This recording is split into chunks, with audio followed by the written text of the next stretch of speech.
आप YouTube channel general information with R की विजिट पर है। मैं हूं आपका दोस्त राजेश कुमार। शैक्षिक आदेशों की समीक्षा कार्यक्रम में आपका स्वागत है। तो साथियों, अभी तक आपने मेरा YouTube चैनल सब्सक्राइब नहीं किया है तो जरूर जरूर सब्सक्राइब करें और इस तरह के वीडियो प्राप्त करने के लिए आप नोटिफिकेशन बेल को जरूर प्रेस करें। साथियों, जान लेते हैं आज का पहला आदेश। आज का पहला आदेश कार्यालय निदेशक माध्यमिक शिक्षा राजस्थान बीकानेर की तरफ से जारी हुआ है और यह दिनांक 22 दिसंबर 2020 को जारी हुआ है। इसका विषय है शैक्षिक सत्र 2021-22 में निःशुल्क पाठ्य पुस्तकों की मांग के संबंध में शाला दर्पण पोर्टल पर आवश्यक प्रविष्टि करने बाबत। साथियों, शैक्षिक सत्र 2021-22 में राजकीय माध्यमिक एवं उच्च माध्यमिक विद्यालयों में अध्ययनरत कक्षा 1 से 8 के समस्त विद्यार्थियों एवं कक्षा 9 से 12 की समस्त छात्राओं, अनुसूचित जाति एवं जनजाति के समस्त छात्र एवं वे छात्र जिनके माता पिता आय करदाता नहीं हैं को निःशुल्क पाठ्य पुस्तकें उपलब्ध करवाई जानी है। इस संबंध में अग्रांकित बिंदुओं की पालना सुनिश्चित की जाए।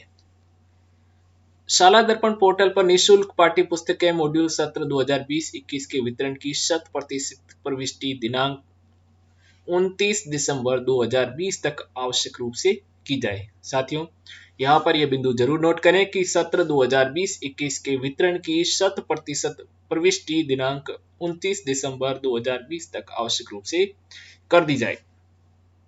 सत्र 2020-21 के लिए संबंधित विद्यालय में संचालित कक्षा व अध्ययनरत विद्यार्थियों के अनुसार पोर्टल पर पुस्तकों का चयन निःशुल्क पाठ्य पुस्तक मॉड्यूल में किया जाए।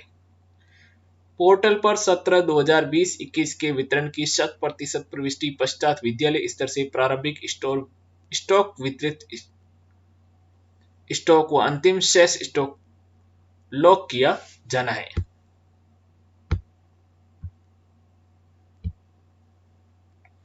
अंतिम शेष गलत लॉक होने की स्थिति में मांग भी त्रुटिपूर्ण जनरेट होती है। इसलिए पोर्टल पर स्टॉक लॉक करने से पूर्व प्रत्येक नोडल विद्यालय निःशुल्क पाठ्य पुस्तक प्राप्ति, विद्यार्थी वितरण व अंतिम शेष का सत्यापन कर ले।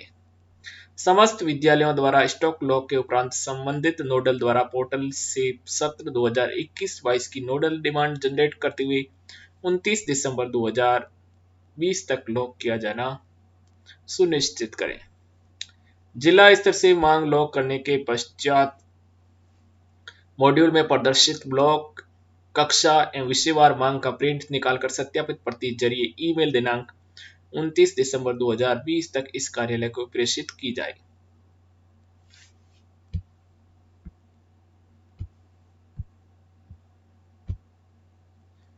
साथियों, शैक्षिक सत्र 2020-21 में शाला दर्पण पोर्टल के निःशुल्क पाठ्य पुस्तक मॉड्यूल में निम्न संशोधन किए हैं। उन संशोधनों को जान लेते हैं। साथियों, कक्षा 3 से 10 एवं कक्षा 12 की निःशुल्क पाठ्य पुस्तकों की मांग पिछली कक्षा के नामांकन को आधार मानकर अगली कक्षा की मांग का निर्धारण किया जाएगा। साथियों, इसको इस तरह समझिए, यदि शैक्षिक सत्र 2020-21 में कक्षा 4 का नामांकन 110, तो आगामी शैक्षिक सत्र 2021-22 में कक्षा 5 के लिए निःशुल्क पाठ्य पुस्तकों की मांग 110 जनरेट होगी। साथियों, कक्षा 3 से 10 एवं कक्षा 12 की निःशुल्क पाठ्य पुस्तकों की जो मांग है वो कक्षा के नामांकन को आधार मानकर अगली कक्षा की मांग का निर्धारण किया जाएगा। शायद साथियों पिछले वर्ष तक ऐसा था कि जो कक्षा का नामांकन है उसी के अनुरूप अगले वर्ष आपको निःशुल्क पाठ्य पुस्तकें दी जाती थी, लेकिन इस बार इसमें संशोधन किया गया है और संशोधन में कक्षा 3 से 10 एवं कक्षा 12 के लिए पिछली कक्षा के नामांकन को आधार मानकर अगली कक्षा का निर्धारण किया जाएगा। जैसा कि उदाहरण के तौर पर भी आपको बता दिया है कि कक्षा 4 का नामांकन मान लीजिए 55 है, तो 2021-22 सत्र के लिए कक्षा 5 के लिए नामांकन पाठ्य पुस्तकों की डिमांड 55 हो जाएगी। ब्लॉक स्तर पर नोडल पर समस्त नोडल की समेकित मांग में 10% वृद्धि करते हुए लॉक का विकल्प उपलब्ध करवाया गया है। ब्लॉक स्तर पर नोडल है उसके लिए समेकित मांग में 10% की वृद्धि करने का भी करके लॉक करने का विकल्प उपलब्ध करवाया गया है। शैक्षिक सत्र 2021-22 की कक्षा 1 एवं कक्षा 2 की मांग करते समय शैक्षिक सत्र 2019-20 की कक्षा 1 के नामांकन के अनुरूप प्रविष्टि का प्रावधान रहेगा। शैक्षिक सत्र 2021-22 हेतु कक्षा 11 में वर्तमान शैक्षिक सत्र 2020-21 के नामांकन के अनुरूप ही विद्यालयवार किया जाएगा।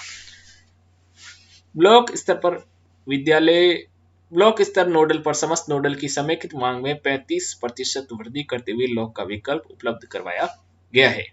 ब्लॉक नोडल पर उपलब्ध अतिरिक्त 35% स्टॉक का उपयोग आगामी सत्र में कक्षा 11 के नामांकन वर्दी वाले विद्यालयों के वितरण के लिए किया जाना है।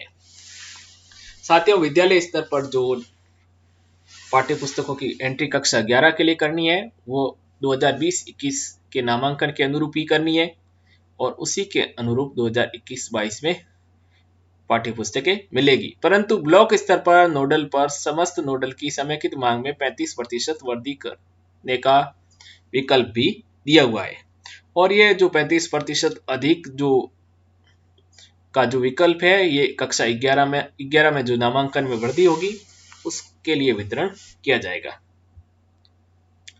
विद्यालय में जिस माध्यम में हिंदी अंग्रेजी विद्यार्थियों का अध्यापन करवाया जाता है अथवा विद्यार्थी अध्ययन के लिए जो माध्यम चयन करता है उसका इंद्राज विद्यार्थी विस्तृत विवरण प्रपत्र 9 में किया जाना है और उसके अनुसार ही नामांकन प्रदर्शित होगा। इसके बाद साथियों इसमें आदेश में दिया गया है कि कक्षा 1 से 10 तक की बुक प्रोफाइल चयन राज्य स्तर से विद्यालय की पोर्टल पर प्रविष्टि कैटेगरी के अनुसार कर दिया गया है। अद्यतन की आवश्यकता होने पर विद्यालय लॉगिन से संशोधन का विकल्प उपलब्ध है। कक्षा 6 से 10 तक केवल तृतीय भाषा एवं कक्षा 11-12 में ऐच्छिक विषयों के चयन की आवश्यकता की सुविधा उपलब्ध करवाई जा रही है। कक्षा 6 से 10 में तृतीय भाषा की संचालित पुस्तकों की कुल मांग पूर्व कक्षा के अनिवार्य विषयों के नामांकन के बराबर प्रविष्टि का विकल्प उपलब्ध करवाया गया है। अगला बिंदु कक्षा 1 से 3 तक सभी विद्यार्थियों को 100% नई निःशुल्क पाठ्य पुस्तकें मिलेगी और कक्षा 4 से 9 एवं कक्षा 11 में सभी विद्यार्थियों को 50% पुरानी और शेष नई निःशुल्क पाठ्य पुस्तकें मिलेगी। कक्षा 10 एवं 12 में एनसीईआरटी पाठ्यक्रम लागू होगा, इसलिए इन कक्षाओं के लिए निःशुल्क पाठ्य पुस्तकों की 100% मांग प्रविष्टि की जानी है। साथियों ध्यान रखें कक्षा 10 एवं 12 के लिए 100% नवीन पुस्तकों की मांग की प्रविष्टि करनी है। कक्षा 9 में राजस्थान का स्वतंत्रता आंदोलन एवं शौर्य परंपरा विषय की पुस्तक माध्यमिक शिक्षा बोर्ड राजस्थान अजमेर की है और कक्षा 10 में राजस्थान का इतिहास एवं संस्कृति विषय की पाठ्य पुस्तक माध्यमिक शिक्षा बोर्ड राजस्थान अजमेर की है।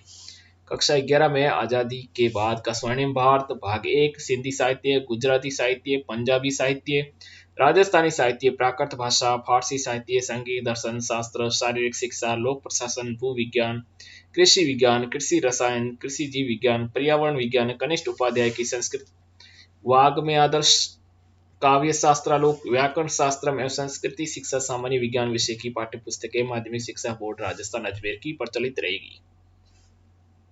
कक्षा 11 में अंग्रेजी साहित्य में गत शैक्षिक सत्र 2020-21 की प्रचलित वन वर्ड्स पुस्तक के साथ शैक्षिक सत्र 2021-22 से द गाइड और जूलियस सीजर प्रचलित में रहेगी, अतः उक्त दोनों नई पाठ्य पुस्तकों की मांग 100% की जानी है। तो इस तरह साथियों ये था श्रीमान सौरभ स्वामी जी का आदेश जो कि निदेशक माध्यमिक शिक्षा राजस्थान बीकानेर के निदेशक हैं। इसके बाद जान लेते हैं साथियों आज का दूसरा आदेश जो काफी महत्वपूर्ण आदेश है और राजस्थान सरकार आयुक्तालय मिड डे मील योजना की तरफ से जारी हुआ है और ये दिनांक 18 दिसंबर 2020 को जारी हुआ है और इसका विषय है कोविड-19 के अंतर्गत विद्यार्थियों को कुकिंग कन्वर्जन कॉस्ट मद से दाल तेल मसाले आदि के कॉम्बो पैकेट्स वितरण के संबंध में दिशा निर्देश। साथियों इस आदेश में विवरण है कि मिड डे मील योजना संचालित विद्यालयों में कोविड-19 के कारण विद्यालय बंद है और विद्यालय बंद रहने के दौरान कुकिंग कन्वर्जन कॉस्ट राशि से चरणबद्ध तरीके से दाल, तेल, मसाले आदि के कॉम्बो पैकेट्स राजस्थान राज्य सहकारी उपभोक्ता संघ लिमिटेड जयपुर से क्रय कर वितरण करने का निर्णय लिया गया है। और इसके पहले चरण में 14 मार्च 2020 से 30 जून 2020 तक जो विद्यालय बंद रहे थे, उसके लिए विद्यार्थियों के माता पिता, अभिभावकों को या फिर अभिभावकों को कुकिंग कन्वर्जन कॉस्ट मद से दाल, तेल, मसाले के कॉम्बो पैकेट्स वितरित किए जाएंगे। ये जो कॉम्बो पैकेट्स है, इनका वितरण खाद्यान्न गेहूं की भांति किया जाएगा और विद्यार्थियों के माता पिता या फिर अभिभावकों को किया जाएगा। मिड डे मील योजना के अंतर्गत राजकीय विद्यालयों, मदरसों, विशेष प्रशिक्षण केंद्रों में कक्षा 1 से 8 तक अध्ययनरत विद्यार्थियों के माता पिता, अभिभावकों को ये कॉम्बो पैकेट्स उपलब्ध करवाए जाएंगे। अब इसके बारे में साथियों, इस आदेश में दाल, तेल, मसाले आदि के कॉम्बो पैकेट्स के क्रय करने के बारे में जानकारी दी गई है। जैसा कि इसमें लिखा गया है कि कोविड-19 के अंतर्गत विद्यार्थियों को माता पिता या अभिभावकों को जो कॉम्बो पैकेट्स उपलब्ध करवाने हैं, उसके लिए केंद्रीयकृत व्यवस्था के तहत कॉनफेड से क्रय किया जा रहा है, जिसका भुगतान कुकिंग कन्वर्जन कॉस्ट मद से किया जाएगा। इसके बाद साथियों, इसमें दूसरा बिंदु है दाल, तेल, मसाले आदि के कॉम्बो पैक का आवंटन और भंडारण कैसे किया जाएगा। इसके बाद दाल, तेल, मसाले आदि के कॉम्बो पैक के परिवहन और विद्यालयों तक का वितरण के बारे में जानकारी, दिशा निर्देश दिए गए हैं। फिर दाल, तेल, मसाले आदि की गुणवत्ता जांच के बारे में दिशा निर्देश है। और उसके बाद इसमें कॉम्बो पैकेट्स में सामग्री की मात्रा के बारे में जानकारी दी गई है, जिसको हम अच्छी तरह जान लेते हैं और समझ लेते हैं। साथियों, इस 2 कॉम्बो पैकेट से इसमें चना दाल होगी, कक्षा 1 से 5 के लिए 2 किलोग्राम होगी और कक्षा 6 से 8 के लिए 5 किलोग्राम का पैकेट होगा। तेल सोयाबीन 1 लीटर और उच्च प्राथमिक के लिए भी 1 लीटर। धनिया पाउडर कक्षा 1 से 5 के लिए 200 ग्राम और कक्षा 6 से 8 के लिए 200 ग्राम। मिर्च पाउडर 200 ग्राम 200 ग्राम, हल्दी पाउडर 200 ग्राम 200 ग्राम और नमक iodise FSSAI standard 1 kilogram 1 kilogram और जीरा 100 ग्राम 100 ग्राम। इस तरह एक कॉम्बो पैकेट में कक्षा 1 से 5 के लिए और कक्षा 6 से 8 के लिए सामग्री होगी। यानी कि कक्षा 1 से 5 के लिए 200 किलोग्राम चना होगा, 2 किलोग्राम चना होगा, 1 लीटर तेल होगा और 200 ग्राम धनिया, 200 ग्राम मिर्च, 200 ग्राम हल्दी और 1 किलो नमक और 100 ग्राम जीरा होगा। कक्षा 6 से 8 के लिए 5 किलोग्राम दाल होगी, 1 लीटर तेल, 200 ग्राम धनिया, 200 ग्राम मिर्च, 200 ग्राम हल्दी और 1 किलो नमक और 100 ग्राम जीरा। इस तरह इन पैकेट्स में सामग्री उपलब्ध करवाई जाएगी, जिनका वितरण बच्चों के अभिभावकों या माता पिता को करना है। और ये 14 मार्च से 30 जून के लिए जो कोविड-19 की वजह से विद्यालय बंद रहे थे, उसके लिए सामग्री का वितरण प्रथम चरण में किया जा रहा है। इसके बाद कुछ महत्वपूर्ण निर्देश दिए गए हैं और महत्वपूर्ण निर्देश, जैसा कि हमने कुछ महत्वपूर्ण निर्देशों के बारे में जान लिया है और यहाँ 6.5 जो निर्देश है उसके बारे में हमें ध्यान देने की आवश्यकता है। विद्यालय द्वारा प्राप्त पैकेट्स का विद्यालय के स्टॉक रजिस्टर, स्टॉक पंजिका में इंदराज किया जाएगा। स्टॉक प्रविष्टि के पृष्ठ संख्या एवं दिनांक का उल्लेख प्राप्त सामग्री की रसीद चालान में किया जाएगा। तो साथियों, स्टॉक रजिस्टर में इसकी एंट्री होगी और उसी के अनुसार वितरण होगा, तो इसको थोड़ा इसके बारे में ध्यान दें। और भी मैं आपको महत्वपूर्ण निर्देश जो कि संस्था प्रदान पोषार प्रभारी 6.4 जो है पॉइंट महत्वपूर्ण निर्देशों का, उसको ध्यान से समझ लें। संस्था प्रदान पोषार प्रभारी पैकेट्स एवं मात्रा की गणना, सामग्री की ब्रांड के मिलान उपरांत ही परिवहन ठेकेदार को प्राप्ति रसीद उपलब्ध कराएंगे। साथियों, बहुत ही महत्वपूर्ण बिंदु है, जरूर इसको नोट करें। संस्था प्रदान पोषार प्रभारी पैकेट्स एवं मात्रा की गणना करें, सामग्री के ब्रांड की मिलान करें और उसके उपरांत ही जो ठेकेदार है उसको रसीद उपलब्ध करवाएंगे। प्राप्ति रसीद पर विद्यालय का नाम, हस्ताक्षर, महसील नाम एवं पदनाम एवं प्राप्त सामग्री की मात्रा एवं पैकेट संख्या स्पष्ट तौर पर अंकित किए जाएंगे। तो ये 2 बिंदुओं पर जरूर ध्यान दें। इसके बाद जैसा कि आपको पता ही है कि इनका वितरण विद्यार्थी के माता पिता अभिभावकों को किया जाना है और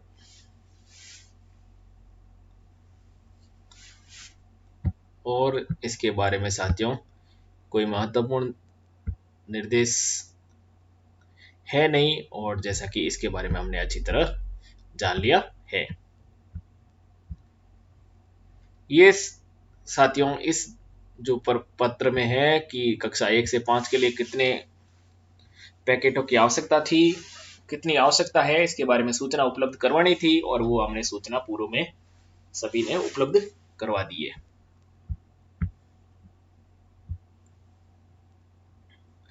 इसके बाद साथियों इस दिशा निर्देशों में यहाँ पर शास्त्री का भी उल्लेख किया है कि कॉनफेड द्वारा आपूर्ति की जाने वाली सामग्री मापदंडानुसार नहीं होने अथवा वजन में कम पाए जाने एवं समय पर आपूर्ति नहीं होने पर आरटीपीपी नियमों एवं सामान्य एवं वित्तीय लेखा नियम निर्देशों के अंतर्गत शास्ति अधिरोपित की जाएगी, अतः निर्देशानुसार पालना सुनिश्चित की जाए।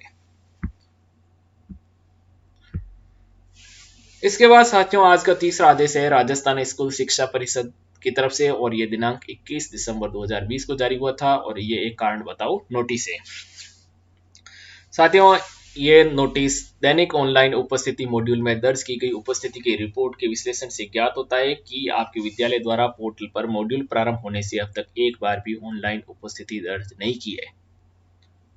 साथियों ये इसलिए नोटिस दिया गया है क्योंकि जब से शाला दर्पण पर ऑनलाइन उपस्थिति मॉड्यूल प्रारंभ हुआ है तब से इन विद्यालयों ने अभी तक एक बार भी ऑनलाइन उपस्थिति दर्ज नहीं की है।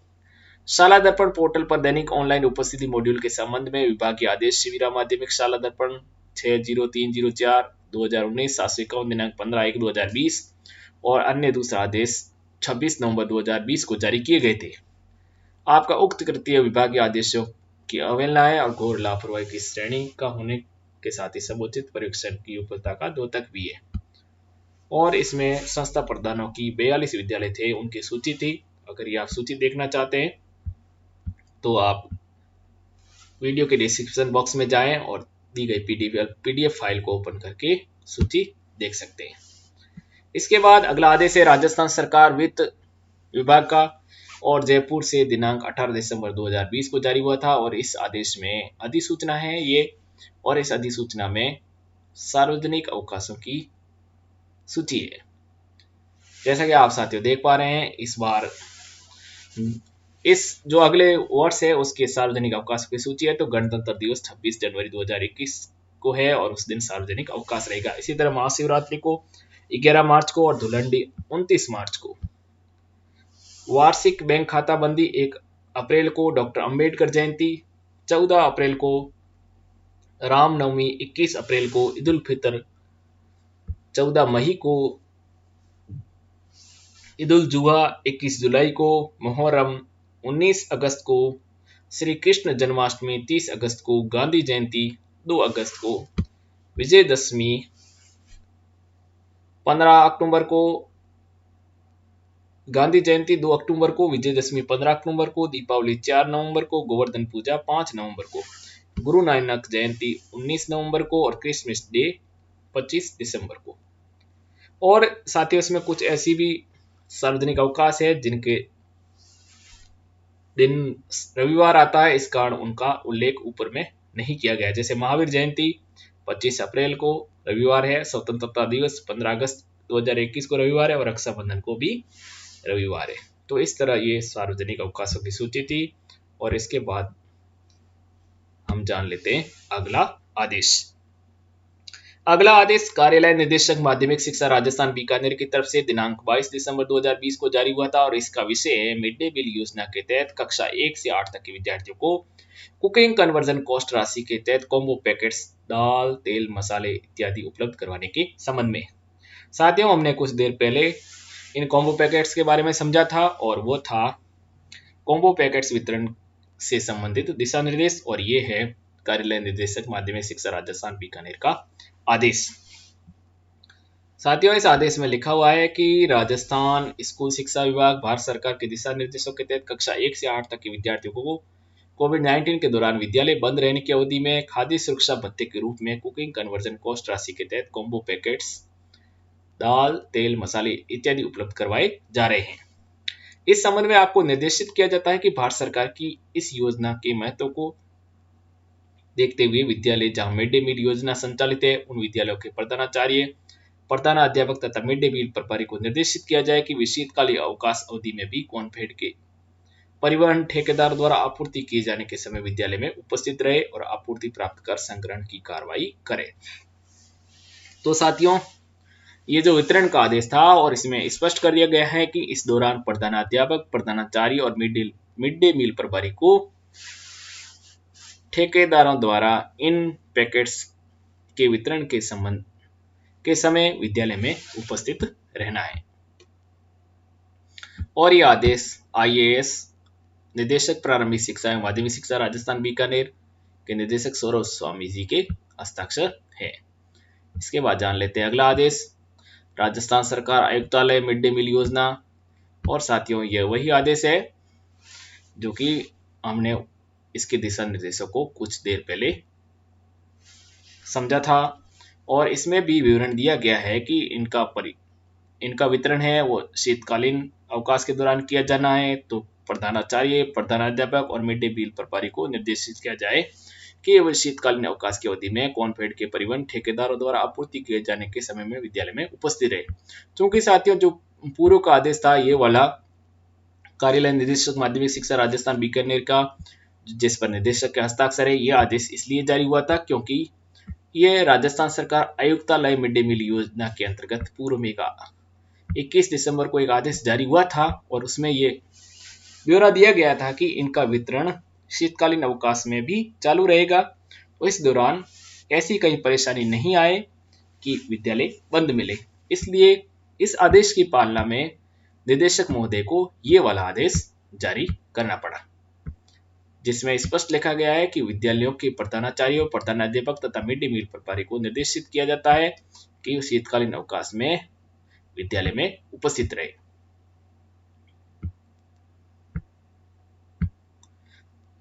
ये साथियों पूर्व वाला आदेश है, 2 बार कॉपी हो गया है। इसके बाद हम अगला आदेश जान लेते हैं। अगला आदेश कार्यालय निदेशक माध्यमिक शिक्षा राजस्थान बीकानेर की तरफ से है और ये 21 दिसंबर 2020 को जारी हुआ है और ये इसका विषय है 53 राजकीय प्राथमिक उच्च प्राथमिक विद्यालयों को समन्वय से मुक्त किए जाने के संबंध में। साथियों, जो 53 राजकीय प्राथमिक और उच्च प्राथमिक विद्यालय हैं जिनका पहले मर्ज कर दिया गया था, अब उनको डीमर्ज कर दिया गया है। इसमें लिखा गया विषय अंतर्गत शासन के प्रासंगिक आदेश की पालना में संलग्न सूची में अंकित 53 राजकीय प्राथमिक उच्च प्राथमिक विद्यालयों के समन्वय से मुक्त किए जाने की स्वीकृति अग्रांकित शर्ताधीन एतद द्वारा प्रदान की जाती है और इसकी शर्तें इस प्रकार हैं। विद्यालय को सत्र 2020-21 में से संचालित किया जाएगा। विद्यालय को संचालित करने के लिए प्राथमिक स्तर पर न्यूनतम 15 का नामांकन और उच्च प्राथमिक स्तर पर न्यूनतम 30 का नामांकन एवं सुरक्षित भवन की उपलब्धता होने पर ही विद्यालय प्रारंभ किया जाएगा। पर्याप्त नामांकन होने पर प्राथमिक विद्यालय के लिए न्यूनतम 2 शिक्षक L1 एवं उच्च प्राथमिक विद्यालय के लिए L1 के 2 एवं L2 के 3 शिक्षकों के पद प्रारंभिक शिक्षा विभाग के उपलब्ध आरक्षित पदों में से आवंटित किए जाएंगे। माध्यमिक शिक्षा के विद्यालयों में से प्राथमिक विद्यालय उच्च प्राथमिक विद्यालय मुक्त पृथक किए जाने पर माध्यमिक शिक्षा के विद्यालय पूर्वानुसार ही संचालित किए जाते रहेंगे, कक्षा 1 से 10 तक या कक्षा 1 से 12 तक। डीमर्ज के पश्चात माध्यमिक शिक्षा के विद्यालयों में पदों का निर्धारण स्टाफिंग पैटर्न के आदेश दिनांक 30/4/2015 के अनुसार किया जाएगा। यदि समन्वित विद्यालय का भवन किसी भी अन्य उपयोग में लिया जा रहा है तो उसे रिक्त करवाकर मुक्त किया जाने वाला विद्यालय उसी भवन में संचालित किया जाएगा। जहां जहां भवन जर्जर अवस्था में उनका परीक्षण करवाया जाकर सुरक्षित होने पर ही विद्यालय प्रारंभ करवाया जाएगा। और साथियों, यहाँ पर बिंदु नंबर 4 जो कि ध्यान देने की बात है कि माध्यमिक शिक्षा के विद्यालयों में से प्राथमिक विद्यालय या उच्च प्राथमिक विद्यालय मुक्त किए जाने पर माध्यमिक शिक्षा के विद्यालय पूर्व अनुसार ही संचालित किए जाएंगे। यानी कि अगर ऐसा नहीं है कि अब वो विद्यालय है जो कि मान लो 1 से 5वीं तक पृथक हो गया है, डीमर्ज हो गया है, तो अब वो 6 से 10 तक चलेगा या 6 से 12 तक चलेगा, ऐसा नहीं है। वो भी विद्यालय 1 से 10 तक या 1 से 12 तक चलेगा। तो ये बिंदु जो महत्वपूर्ण था जिसके बारे में हमने जान लिया है और ये निदेशक सौरभ स्वामी द्वारा आदेश जारी किया गया है। इसके बाद ये जो सूची है डीमर्ज हुए विद्यालयों की सूची है, जिसके बारे में आप जानना चाहते हैं तो डिस्क्रिप्शन बॉक्स में दी गई लिस्ट पीडीएफ फाइल पर क्लिक करके इस पूरी लिस्ट को आप देख सकते हैं, जिसमें कुल 53 विद्यालयों की सूची है। इसके बाद साथियों बहुत ही महत्वपूर्ण आदेश है कार्यालय निदेशक माध्यमिक शिक्षा राजस्थान बीकानेर की तरफ से, और ये शीतकालीन अवकाश से संबंधित है। और इस आदेश में लिखा गया है कि 25 दिसंबर 2020 से 31 दिसंबर 2020 तक शीतकालीन अवकाश घोषित किया जाता है। इसके बाद अगला आदेश है जो कि बहुत ही महत्वपूर्ण आदेश है। राजस्थान सरकार वित्त सामान्य वित्तीय एवं लेखा नियम विभाग जयपुर दिनांक 24 दिसंबर 2020 को जारी हुआ है, और इस आदेश का विषय सेवानिवृत्त कार्मिकों के माह मार्च से अप्रैल 2020 के आस्थगित डेफर्ड वेतन का भुगतान बाबत। साथियों इनके लिए वित्त विभाग ने आदेश जारी कर दिया है। जो सेवानिवृत्त कार्मिकों के लिए जो वेतन डेफर्ड हुआ था अप्रैल माह का, उसके भुगतान संबंधित आदेश जारी कर दिया गया है। साथियों इस आदेश में लिखा गया है कि आदेश दिनांक 31 मार्च 2020 और 2 अप्रैल 2020 एवं 5 अप्रैल 2020 द्वारा कार्मिकों की मार्च से अप्रैल 2020 के वेतन में से आंशिक राशि आस्थगित की गई थी। उक्त आदेशों के अनुक्रम में निर्णय लिया जाता है कि जिन कार्मिकों का माह मार्च 2020 में वेतन आस्थगित किया गया था तथा वो कार्मिक इस आदेश की दिनांक तक सेवानिवृत्त हो चुके हैं, उनका आस्थगित वेतन तुरंत प्रभाव से भुगतान कराया जावे। जो सेवानिवृत्त हो चुके हैं कार्मिक है, उनका ये वेतन है जो डेफर्ड वेतन है, उनका तुरंत भुगतान करने का आदेश जारी हुआ है। तथा जो कार्मिक इस आदेश के जारी होने की तिथि के बाद सेवानिवृत्त होंगे, उन कार्मिकों को सेवानिवृत्ति उपरांत इस आस्थगित राशि का भुगतान कराया जाए। अतः मार्च 2020 एवं उसके बाद सेवानिवृत्त कार्मिकों के उक्त आस्थगित वेतन को उक्त अनुसार भुगतान किए जाने की स्वीकृति दी जाती है। और इस पर प्रमुख शासन सचिव वित्त विभाग के श्री अखिल अरोड़ा के हस्ताक्षर है।